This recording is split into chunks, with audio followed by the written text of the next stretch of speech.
Hello everyone, this is Suruchi. Welcome you to my channel SST by Suruchi. You have started Geography Chapter 1 Resources and Development. Two video podcast classes are already released. This is the third and the last podcast class of this geography chapter. In today's class, what we are going to study, for that, here we have some bullet points. And these are soil as a resource, classification of soils, alluvial soil, black soil, red and yellow soil, laterite soil, and arid soil. Last, we will cover the topic soil erosion and soil conservation. Okay, let's continue the class. All of you just take your NCERT book and pencil or a highlighter. So let's continue. Students, here we have left the chapter in the second video podcast. So let's continue with this topic, soil as a resource. As I have already done the highlights in the chapter, you can see, let's read. Soil is the most important renewable natural resource. This is the medium of plant growth and supports different types of living organisms on the earth. ये आपको पहले से भी पता है कि soil सबसे important source है, ये रिन्यूएबल है, एक सबसे इंपॉर्टेंट सोर्स है जो सारे प्लांट्स को, सारी वाइल्ड लाइफ को, ह्यूमन लाइफ को सपोर्ट करता है और ये खुद में एक लिविंग सिस्टम है. The soil is a living system. It takes millions of years to form soil up to a few centimetre in depth. Soil के फॉर्मेशन का जो सिस्टम है, प्रोसीजर है, वो बहुत इजी नहीं होता. It takes millions of years. और कौन सी चीजें होती हैं जो सॉइल के फॉर्मेशन के लिए रिस्पॉन्सिबल है या उसके लिए इंपॉर्टेंट है? इस ब्लू हाईलाइटेड पार्ट में आप वही पढ़ेंगे. रिलीफ, पैटर्न रॉक और bed rock, climate, vegetation, and other forms of life and time. So these are the important factors in the formation of soil. इसके अलावा कौन सी ऐसी चीजें हैं जो कंट्रीब्यूट करती हैं फॉर्मेशन ऑफ सॉइल को? This is already highlighted here. You can see. So let me read it.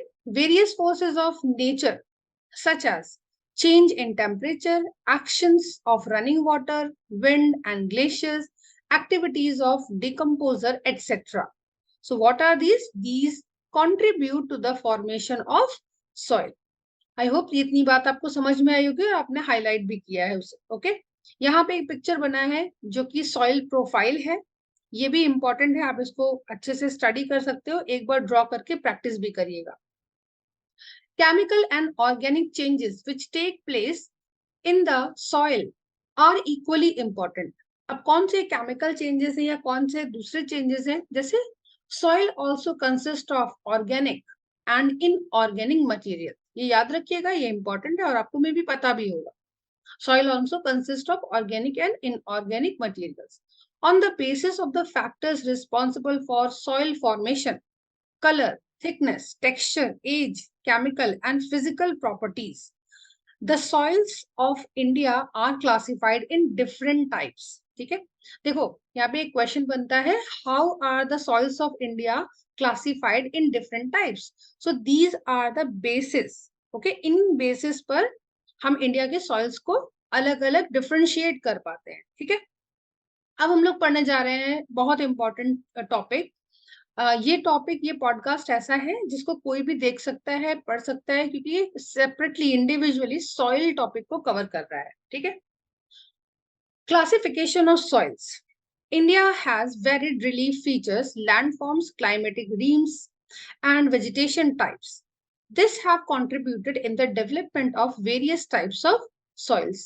क्योंकि आपको पता है हमारे पास कितना ज्यादा वेरिएशन है हर चीज में, रिलीफ फीचर्स में, लैंड फॉर्म्स में, क्लाइमेटिक चेंजेस है, अलग अलग जगहों पर अलग अलग टेम्परेचर है, वेजिटेशन अलग है, हर चीजों में आप डिफरेंस फेस करते हैं. तो ऑब्वियस सी बात है कि सॉइल का डेवलपमेंट भी डिफरेंट ही होगा लगभग सारे प्लेसेस पर. तो देखते हैं, पहली इंपॉर्टेंट सॉइल है यहाँ पे alluvial soil. This is the most widely spread and important soil. In fact, the entire northern plains are made of alluvial soil. Means पूरा जो नॉर्दर्न प्लेन है, specially northern plain is made of alluvial soil. These have been deposited by. अब ये alluvial soil northern plain में आई कहाँ से, कौन है जो डिपॉजिट करने का रिस्पॉन्सिबल है? सो आपने 9th ज्योग्राफी चैप्टर भी पढ़ा होगा, ड्रेनेज. ठीक है, उसमें हम लोगों ने 3 इंपॉर्टेंट रिवर्स को पढ़ा है. एज अ टीचर मैंने पढ़ाया है, एज अ स्टूडेंट आप पढ़ भी चुके होंगे. तो वो रिवर्स है the Indus, the Ganga and the Brahmaputra. ठीक है, these soils also extend in Rajasthan and Gujarat through a narrow corridor. ठीक है, अब ये अलूवियल सॉइल सिर्फ नॉर्थ तक ही सीमित नहीं है, ये और भी स्प्रेड होती है, जैसे कि थोड़ा सा राजस्थान का हिस्सा भी कवर करती है, थोड़ा सा गुजरात का भी हिस्सा कवर करती है. Alluvial soil is also found in the eastern coastal planes. इसके अलावा कहाँ पे और हमें मिलती है? Eastern coastal planes, particularly in the deltas. देखो डेल्टा है तो डेफिनेट सी बात है कि फर्टाइल सॉइल होगी, कोई भी रिवर का डेल्टा हो. अब कौन से रिवर के डेल्टास पे ईस्टर्न कोस्टल प्लेन पे मिल सकती है आपको अलूवियल सॉइल? वो है Mahanadi, Godavari and Krishna and Kaveri reverse के जो भी डेल्टास क्रिएट होते हैं, वहां पर भी आपको अलूवियल सॉइल देखने को मिलती है. The alluvial soil consists of various proportions of sand, silt and clay. ठीक है, as we move inlands towards the river valleys, soil particles appear somewhat bigger in size. ठीक है, थोड़ा सा अंदरूनी इलाकों में जाने लगेंगे जहां पे मिट्टी थोड़ी सी हार्ड मिलने लगती है, तो वहां पे जो सॉइल पार्टिकल्स होते हैं वो थोड़े से बिगर इन साइज हो जाते हैं. जनरली तो वो सॉइल पार्टिकल जो होते हैं वो थिन होते हैं, बट अगर आप इन लैंड टूवर्ड्स जाने लगेंगे तो वहां पे सॉइल पार्टिकल्स आपको बिगर इन साइज मिलेंगे. In the upper reaches of the river valley, for example, near the place of the break of slope, the soils are coarse. Coarse का मतलब थोड़ी सी मोटी, thick होती है उन places पर. ठीक है, such soils are more common in pediment plains such as Duars, Kos and Terai. ठीक है, अब ये सॉइल जिस तरह की मोटी और थिक सॉइल की हम लोग बात कर रहे हैं यहाँ पे, जिसका पार्टिकल्स बिगर इन साइज है, ये इन एरियाज में ज्यादा पाई जाती है. आप देख सकते हैं मैंने डुअर्स, कोस और टेराई को भी डिफाइन किया है, आप इसको अच्छे से पढ़ सकते हैं. Apart from the size of their grains or components, soils are also described on the basis of their age. अब सॉइल की एज भी इम्पोर्टेंट है. ठीक है, कि वो कितनी पुरानी है कितनी नई है. पुरानी होगी तो लेस फर्टाइल होती जाएगी, और नई होगी तो वो मोर फर्टाइल डेफिनेटली होगी. ठीक है, according to their age, alluvial soil can be classified as old alluvial, that is known as Bangar, and new alluvial, that is known as Khadar. ठीक है, ये डिफाइन में पूछा जाता है. आप देख सकते हो मैंने यहाँ पे एक आपके लिए डिफाइन रेडी कर रखा है, इसे पढ़ सकते हो. तो ओल्ड अलूवियल सॉइल जो होती है उसे बांगर बोलते हैं, न्यू अलूवियल सॉइल जो होती है उसको खादर बोलते हैं. अब जो बांगर सॉइल है यानी कि जो पुरानी हो चुकी है, उसकी फीचर क्या है? हैज हायर कॉन्सेंट्रेशन ऑफ कंकड़. ठीक है, अब जो ओल्ड अलूवियल सॉइल होती है उसमें कंकड़ ज्यादा होता है, कैल्सिरस प्रॉपर्टीज ज्यादा हो जाती हैं, जिसकी वजह से जो वो उसके टुकड़े बन जाते हैं ना, कैल्सिरस प्रॉपर्टी होने की वजह से, तो उनको कंकड़ बोलते हैं. Nodules then the khadar. ठीक है, it has more fine particles and is more fertile than the bangar. Khadar definitely comparison करेंगे तो खादर ज्यादा फर्टाइल है क्योंकि वो न्यू सॉइल है, बांगर ओल्ड है इसलिए लेस फर्टाइल है. ये डिफरेंस बिटवीन में क्वेश्चन पूछा जाता है, डिफरेंशिएट बिटवीन खादर एंड बांगर. ठीक है, यहाँ पे साइड में आप नोट करके रख लो, important as distinguish between. alluvial soils as a whole are very fertile. Mostly these soils contain adequate proportion of potash. यहाँ पे केमिकल प्रॉपर्टीज दी गई है, इसको आप अंडरलाइन करके रखो. क्या क्या है अलूवियल सॉइल में? Potash, phosphoric acid and lime, which are ideal for. ये कॉम्बिनेशन किसके लिए आइडियल है? किस क्रॉप की ग्रोथ के लिए? Sugarcane, paddy wheat and other cereals and pulses. ठीक है, due to its high fertility, regions of alluvial soil are intensively cultivated and densely populated. बेटा यहाँ पे एक शॉर्ट नोट का टॉपिक आता है, why are northern plains densely populated. Answer बहुत अच्छा से आप प्रिपेयर कर सकते हैं. ठीक है, मगर ज्योग्राफी के बेसिस पर आपको यही बातें लिखनी है. Due to high fertility, These regions of alluvial soil are intensively cultivated. अगर कल्टीवेशन हो रहा है तो डेफिनेटली इरिगेशन के लिए वाटर होगा ही, और इतना अबंडेंट वाटर रिवर से ही होगा। ठीक है, तो अपने लॉजिक के बेसिस पे आप इस आंसर को इन हिंट्स के जरिए अच्छे से प्रिपेयर करके लिख सकते हैं। Soils in the drier areas are more alkaline and can be productive after proper treatment and irrigation. ठीक है, जहाँ पे अलुवियल सॉइल थोड़ी सी अल्कलाइन हो चुकी है, यानी कि बांगर बन चुकी है, उसको भी अगर प्रॉपरली ट्रीट किया जाए, अच्छा इरिगेशन किया जाए, तो उसको भी प्रोडक्टिव बनाया जा सकता है। ठीक है, तो ये था आपका टॉपिक अलुवियल सॉइल। ठीक है, होप आपने इसको अंडरलाइन किया हो अच्छे से। बहुत इजी भी है और आसानी से आप इसको समझ सकते हैं। नोट्स बनाइए। मैं आपको सजेस्ट करूंगी कि हर सॉइल के नोट्स जब आप प्रिपेयर करें तो 6 पॉइंट में आप नोट्स बना लें। ठीक है, चलिए दूसरी सॉइल हम लोग पढ़ते हैं, ब्लैक सॉइल। ब्लैक सॉइल के और भी निक नेम्स हैं, जैसे कि Regar soil, black cotton soil, इसको लावा सॉइल भी बोलते हैं, ब्लैक लावा सॉइल। ठीक है, so these soils are black in colour. इसको ब्लैक क्यों कहते हैं? क्योंकि इसका कलर ब्लैक है। ब्लैक क्यों है? क्योंकि ये डेक्कन ट्रैप के उन एरियाज को बिलोंग करता है जहां पे कभी वॉल्केनिक इरप्शंस हुए हैं और उसकी वजह से उसका कलर ब्लैक है। ठीक है, this is also known as regur soil. Black soil is ideal for the growing of cotton. ठीक है, इसीलिए आपने महाराष्ट्र के बारे में सुन रखा होगा कि वहां पे कॉटन सबसे अच्छा ग्रो होता है। तो ये जो डेक्कन प्लेट्यू का एरिया है, ये ब्लैक सॉइल कंटेन करता है, और ब्लैक सॉइल सबसे इंपॉर्टेंट किसके लिए है? कॉटन की ग्रोथ के लिए। इसीलिए इसको ब्लैक कॉटन सॉइल भी बोलते हैं। It is believe that climatic conditions along with the parent rock materials are the important factors of the formation of black soil. अगर very short question पूछ लिया जाए आपसे, which are the important factors for the formation of black soil, तो आप क्या लिखोगे? Climatic condition along with the parent rock material. ये अंडरलाइन कर लो, बहुत इंपॉर्टेंट है। ठीक है, तो दो ये फैक्टर्स है जिसकी वजह से कि वो ब्लैक सॉइल है। This type of soil is typical of the Deccan Trap basalt region spread over northwest Deccan Plateau and is made up of lava flows. ठीक है, जो मैंने अभी आपको बात बताई वही बात है कि डेक्कन प्लेट्यू पर क्योंकि कभी ना कभी वॉल्केनिक इरप्शंस रहे होंगे, इसीलिए यहाँ की जो मिट्टी है वो ब्लैक कलर की है और इस लावा फ्लोज से बनी है, इसीलिए इसका रंग भी काले रंग का है। ठीक है, इसीलिए इसको ब्लैक लावा सॉइल भी बोलते हैं। They cover the plateaus of Maharashtra. अब ये कहाँ है ब्लैक सॉइल? प्लेट्यू के कौन कौन से रीजन्स में? Maharashtra, Saurashtra, Malwa, Madhya Pradesh, Chhattisgarh, and extend to the south east direction along the Godavari and Krishna valleys. ठीक है, ये वो एरियाज है जहां पे आपको ब्लैक सॉइल देखने को मिलेगी। The black soils are made up of extremely fine clayey material. ठीक है, बहुत फाइन क्लेई मटीरियल होता है, चिकनी सी मिट्टी होती है बढ़िया सी। They are well known for their capacity to hold moisture. In addition, they are rich in soil nutrients such as, ये देखो इसकी केमिकल प्रॉपर्टी है, ये भी वेरी शॉर्ट के क्वेश्चन है या एमसीक्यू में पूछ सकते हैं। कौन सी केमिकल प्रॉपर्टीज है? Calcium carbonate, magnesium, potash and lime. ठीक है, अभी देखो यहाँ पे एक बहुत अच्छा सा मैप दिया हुआ है, मैप अच्छे से स्टडी कर सकते हो आप।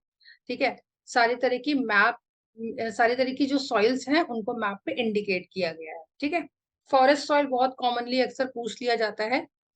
ठीक है, तो आप फॉरेस्ट सॉइल और एरिड, ये दो तो बिल्कुल मस्ट है, इसको तो पढ़ ही लेना बोर्ड के लिए। Okay, soils are, these soils are generally poor in phosphoric contents. तो फॉस्फोरस कम होता है इसमें, इसकी वजह से कभी कभी क्या होता है, बहुत गर्म वेदर जब होता है तो इसमें डीप क्रैक्स पड़ जाते हैं। ठीक है, they develop deep cracks during hot weather which help in the proper aeration of the soil. ठीक है, these soils are sticky when wet, बारिश हो जाती है तो वो स्टिकी हो जाती है। Difficult to work on unless, मतलब अगर हल्की भी गीली हो जाती है तो वो स्टिकी सी हो जाती है। प्रॉपर जब तक प्री मॉनसून शावर्स नहीं मिल जाते हैं तब तक उस पर काम करना थोड़ा सा मुश्किल होता है। ठीक है, इसीलिए वेट किया जाता है कि फर्स्ट शावर और during the pre monsoon period उसको तब टिल्ट किया जाए। ठीक है, तो ये डिटेल्स थी आपकी ब्लैक सॉइल की। आगे पढ़ते हैं रेड एंड येलो सॉइल्स। ठीक है, देखो अगर आप कोऑर्डिनेशन करके पढ़ोगे ना चीजों को तो बहुत जल्दी समझ में आएगी। ब्लैक सॉइल से ही कोऑर्डिनेटेड है रेड एंड येलो सॉइल। देखते हैं क्या है। Red soil develops on crystalline igneous rocks in areas of low rainfall in the eastern and southern parts of the Deccan Plateau. Black soil भी हमने Deccan Plateau के ही reason में पढ़ी है और रेड और येलो सॉइल भी Deccan Plateau की ही है, बट एरिया कौन सा है? Areas of low rainfall in the eastern and southern parts of the Deccan Plateau। ठीक है। Yellow and red soils are also found in parts of Odisha. ये जो सॉइल है रेड एंड येलो सॉइल कौन कौन से पार्ट्स में देखने को मिलती है? Odisha, Chhattisgarh, southern parts of the middle Ganga plain and along the piedmont zone of the western Ghats. ठीक है। These soils develop a reddish color due to diffusion of iron in crystalline and metamorphic rocks. Basically जो इसका colour होता है मिट्टी का वो yellow ही होता है, बट वो रेड कब लगने लगता है ये चीज यहाँ पे आपको क्लियर की गई है। These soils develop a reddish color, ये लिखा है ना, ये रेडिश कलर डेवलप कर लेता है कैसे? Due to diffusion of iron in crystalline and metamorphic rocks. It looks yellow when it occurs in a hydrated form. जब ये प्रॉपर हाइड्रेटेड है तो येलो दिखाई देती है, और अगर इसमें आयरन डिफ्यूज हो जाता है तो ये रेडिश शेड में दिखती है। ये सिंपल सी बात है, बहुत छोटा टॉपिक है और आसान भी है। नेक्स्ट है हमारी लेटराइट सॉइल।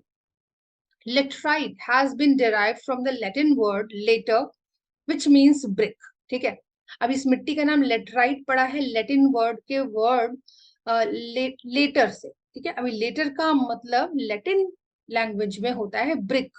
ठीक है। ब्रिक मजबूती की निशानी होती है। ठीक है। The laterite soil develops under tropical and sub tropical climate with alternate wet and dry season. Alternatively wet and dry season मिलता है तो बहुत अच्छे से ये सॉइल डेवलप कर देती है खुद को। This soil is the result of intense leaching during a heavy rain. ठीक है। Lateritic soils are mostly deep to very deep acidic।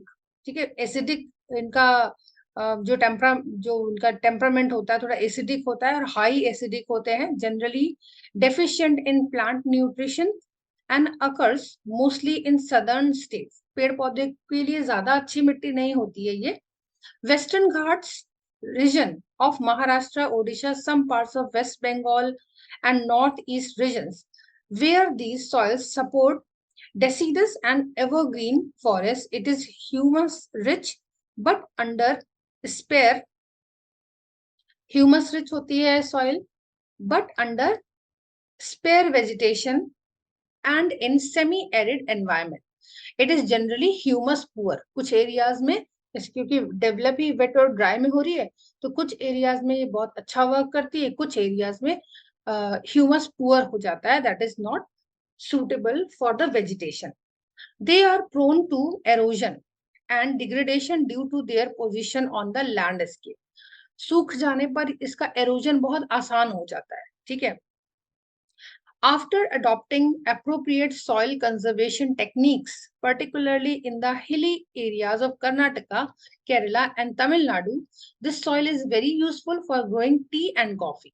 अगर इस सॉइल को लेटराइट सॉइल को प्रॉपरली ट्रीट कर दिया जाए, ठीक है, इसका प्रॉपर जैसे कहते हैं एक कंजर्वेशन मेथड से टेक्निक से इसको यूज किया जाए इस सॉइल को, तो कर्नाटका, केरला, तमिलनाडु जैसे एरियाज में ये soil tea and coffee crops को सबसे अच्छा सपोर्ट करती है। ठीक है। Red laterite soils in Tamil Nadu, Andhra Pradesh and Kerala are more suitable for crops like cashew nut. ठीक है। कैश्यू नट्स की क्रॉप इसी सॉइल में बढ़िया ग्रो करती है इन एरियाज में। ठीक है। सो ये डिटेल्स थी आपकी लेटराइट सॉइल में। नेक्स्ट पढ़ लेते हैं arid soils. Arid soils range from red to brown in colour. पहले तो कलर टेक्सचर दे रखा है, red to brown colour tone होता है इनका। They are generally sandy in texture and saline in nature. थोड़ा सा रेतीली होती हैं ये। In some areas the salt content is very high and common salt is obtained by evaporating the water। मतलब इस मिट्टी में सॉल्ट ज्यादा होता है। सलाइन का मतलब होता है जिसमें नमक ज्यादा हो। ठीक है। इतना ज्यादा कुछ एरियाज में सॉल्ट होता है कि इसको सिंपली आप ऑब्टेन भी कर सकते हैं evaporating the water. by evaporating the water, you can obtain salt from this. Due to the dry climate, high temperature, evaporation is faster. जिन एरियाज में ये सॉइल पाई जाती है वो ड्राई क्लाइमेट एरियाज होते हैं, इसीलिए उनका टेम्परेचर हमेशा क्योंकि हाई रहता है, इसीलिए इवेपोरेशन फास्ट होता है. And soil lakhs humus and moisture. तो डेफिनेट सी बात है, मिट्टी कैसी होगी, मॉइस्चर लेस होगी, उसमें ह्यूमस भी कम होगा, बहुत ही कम होगा actually. The lower horizons of the soil are occupied by conker because of the increasing calcium content downwards. मैंने आपको बताया ही अलूवियल सॉइल में कि अगर मिट्टी में कैल्शियम मिट्टी अगर कैल्शियस प्रॉपर्टीज से अफेक्ट हो जाती है तो उसमें कंकर डेवलप हो जाते हैं. तो एरिड सॉइल में भी ज्यादातर लोअर एरियाज में कंकर देखने को मिलते हैं. द कंकर layer formations in the bottom horizons restrict the infiltration of water. ठीक है, यहाँ पे पानी फिल्टर नहीं हो पाता क्योंकि कंकड़ की एक पूरी लेयर फॉर्म हो जाती है बॉटम होराइजन्स में. After proper irrigation these soils become cultivable as has been in the case of western Rajasthan. ठीक है, अब राजस्थान के एरिया में एरिड सॉइल डेफिनेटली है, डेजर्ट एरिया. ठीक है, तो अगर इसको भी प्रॉपरली इरिगेट कर लिया जाए, प्रॉपर पानी सप्लाई किया जाए, तो इसको भी कल्टीवेबल बनाया जा चुका है, जैसे कि वेस्टर्न राजस्थान में इसी में कल्टीवेशन की जाती है. नेक्स्ट टॉपिक है हमारा जो कि सॉइल क्लासिफिकेशन का लास्ट सॉइल है, फॉरेस्ट सॉइल. ठीक है, ये ऊपर जो हमने एरिड पढ़ा वो डेजर्ट का था, अब हम पढ़ने जा रहे हैं forest soil. These soils are found in the hilly and mountainous areas where sufficient rainforest are available. अच्छी खासी बारिश होती है और अच्छा खासा फॉरेस्ट डेवलप होता है माउंटेनियस एंड हिली एरियाज में. उन एरियाज में जो सॉइल पाई जाती है उसे बोलते हैं forest soil. The soils texture varies according to the mountain environment where they are formed. अभी हर माउंटेन का टेम्परामेंट अलग अलग है, हर माउंटेन का जो जिसको कहते हैं टेक्सचर अलग अलग है, तो उनकी सॉइल्स भी उसी हिसाब से वेरी कर जाती हैं. They are loamy and silty in valley sides and coarse grained in the upper slopes. कुछ जगह आपको ये कोर्स देखने को मिलेंगी अपर स्लोप्स पर, और जो वैली साइड्स होते हैं वहां पे थोड़ी सी चिकनी मिट्टी भी आपको देखने को मिलेगी. In the snow covered areas of Himalayas. अब हिमालय के वो पोर्शन जहाँ पे ज्यादातर स्नो फॉल होती है, स्नो कवर्ड रहते हैं वो एरियाज, तो these soil experience denudation and are acidic with low humus content. ठीक है, इस सॉइल में ये सॉइल वहां पे कैसी डेन्यूडेशन फेस करती है और एसिडिक होती है ज्यादातर विद लो ह्यूमस कंटेंट, इसीलिए वहां का वेजिटेशन भी आपने नोटिस किया होगा. हाई हिल्स पर जो वेजिटेशन होता है वो भी उतना ज्यादा फ्लरिश्ड नहीं होता है क्योंकि उसमें लो ह्यूमस होता है और उनका डेन्यूडेशन होता रहता है. The soils found in the lower parts of the valleys particularly on the river terraces and alluvial fans are fertile. अब लोअर पार्ट्स पर जो वैलीज के एरिया होते हैं उन पर रिवर के टेरेसेस के हेल्प से और अलूवियल फैंस यानी कि आर्टिफिशियली अलूवियल सॉइल को इकट्ठा करके फर्टाइल किया जाता है और जो भी वेजिटेशन पॉसिबल है या जो एग्रीकल्चर पॉसिबल है वो वहां पे की जाती है. ठीक है, हालांकि ये बहुत कम होती है, जिसको आप काउंट भी नहीं कर सकते, इतनी कम होती है. ठीक है, अब देखिए लास्ट जो हम लोगों का पार्ट है इस चैप्टर का, soil halogen and soil conservation. ठीक है, the denudation of the soil cover and subsequent washing down is described as soil erosion. देखिए यहाँ पे भी वर्ड आया डेन्यूडेशन, यहाँ पे फिर से वर्ड आया डेन्यूडेशन. डेन्यूडेशन का मतलब होता है सॉइल के एक लेयर का किसी भी वजह से विघटित हो जाना. विघटित होने का मतलब है उसकी क्वालिटी भी खराब हो रही है या वो लेयर भी वहां से वॉश ऑफ हो रही है. ठीक है, तो यही चीज यहाँ पे लिखी गई है. The denudation of the soil cover and subsequent washing down, ये दोनों ही चीजें क्या कहलाती हैं, सॉइल एरोजन. मैंने हाईलाइट इसलिए किया है क्योंकि ये 1 मार्क क्वेश्चन में पूछा जाता है. ठीक है, the processes of soil formation and erosion go on simultaneously and generally there is a balance between the two. दोनों चीजें लगभग एक साथ ही होती हैं, फॉर्मेशन और एरोजन एक साथ चल रहा होता है लगभग. ठीक है, दोनों के बीच एक बैलेंस बना होता है, मिट्टी हटती है और मिट्टी सेटल होती है, दोनों एक साथ काम चल रहे होते हैं। Sometimes this balance is disturb due to, देखियो नेचुरल प्रोसेस में मिट्टी का अपने प्लेस से रिमूव होना और वहां आकर नई मिट्टी का सेटल होना, ये एक नेचुरल प्रोसेस है और होता रहता है, ठीक है। बट यहाँ पे पॉइंट क्या लिखा है, but due to some human activities this process is disturb, यानी कि ये बैलेंस बिगड़ जाता है। अब वो कौन सी ह्यूमन एक्टिविटीज हैं जिससे कि सॉइल एरोजन का या सॉइल रिफॉर्मेशन का जो प्रोसेस है वो डिस्टर्ब होता है। क्या एक्टिविटीज हैं, deforestation, overgrazing, construction and mining. ये वो इम्पोर्टेंट एक्टिविटीज हैं जो ह्यूमंस अपने बेनिफिट और अपने प्रोग्रेस के लिए करते हैं, बट वो नेचर पे कितना बुरा इम्पैक्ट डालते हैं ये अब हम लोग आगे पढ़ेंगे, ठीक है।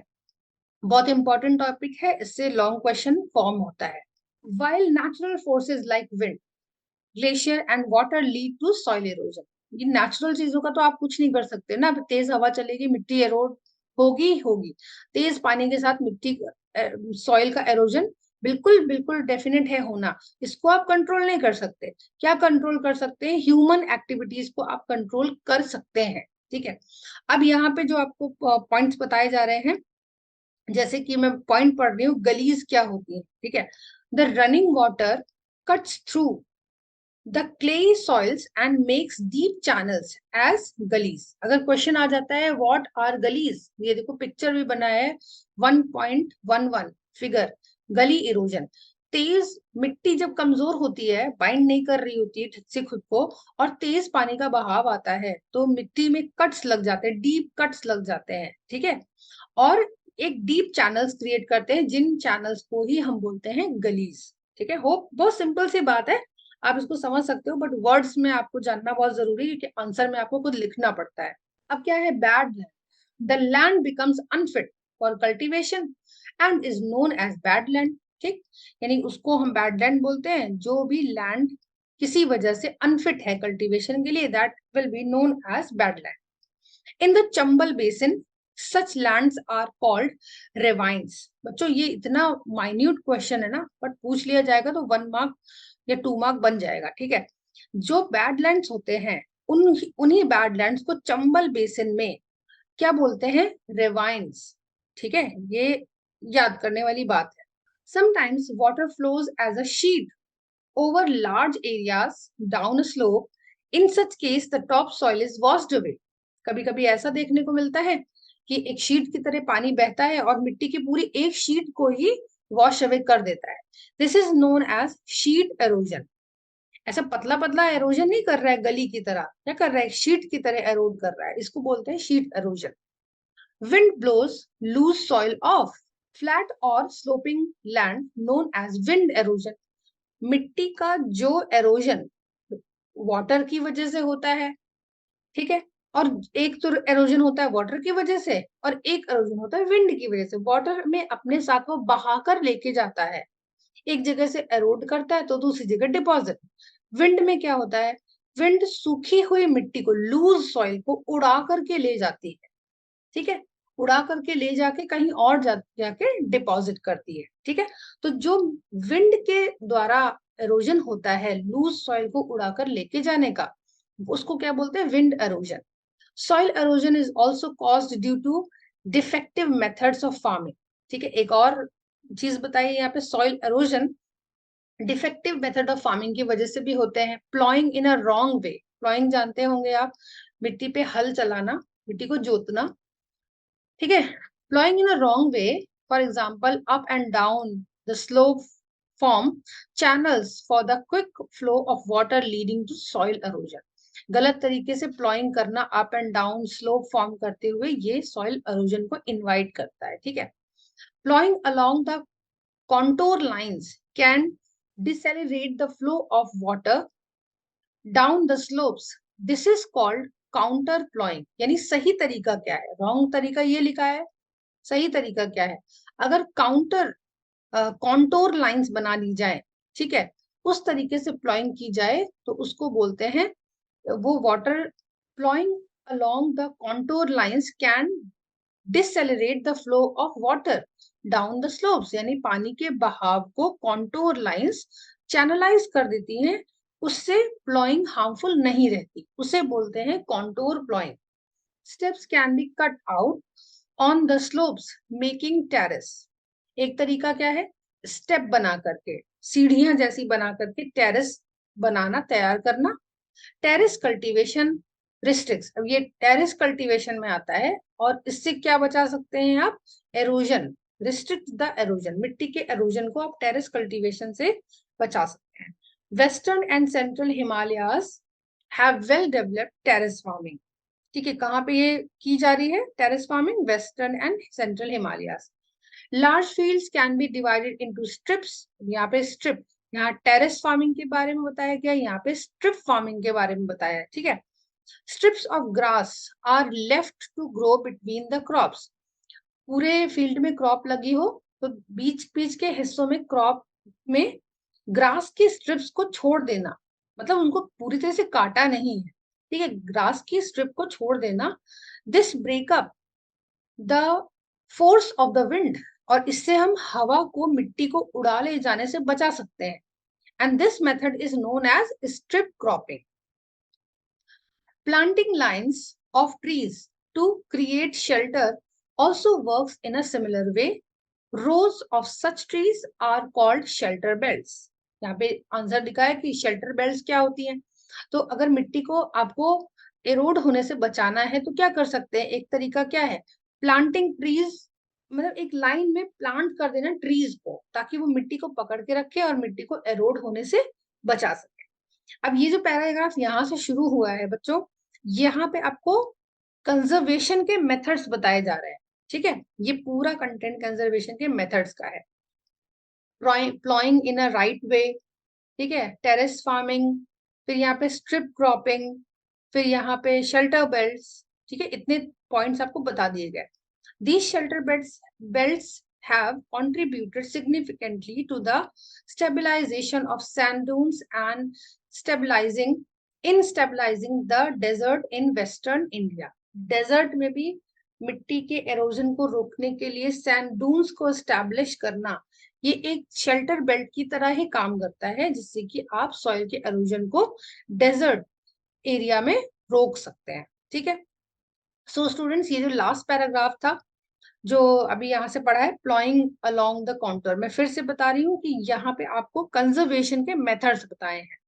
ठीक है, 1 2 3 4 मेजर्स यहाँ पे आपको बताए गए हैं। इसके अलावा आप यहाँ के पॉइंट्स को, ये देखिए यहाँ पे जो हम लोगों ने पढ़ा था, ओवर ग्रेजिंग, डिफॉरेस्टेशन, इसको भी कन्वर्ट कर सकते हैं।